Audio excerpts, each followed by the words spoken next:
احمد پور شرکیہ۔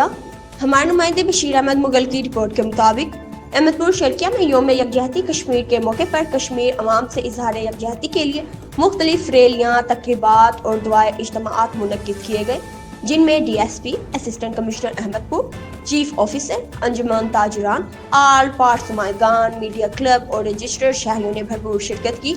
اس موقع پر مقررین نے خطاب کرتے ہوئے کہا کہ یوم یکجہتی کشمیر منانے کا مقصد نہ صرف کشمیر بھائیوں اور بہنوں کے ساتھ کھڑے ہونے کے عزم کو دہرانا ہے، بلکہ دفاع پاکستان کے حوالے سے یہ واضح پیغام دینا بھی ہے کہ پوری متحد اور اپنی مسلح افواج کے شانہ بشانہ کھڑی ہے۔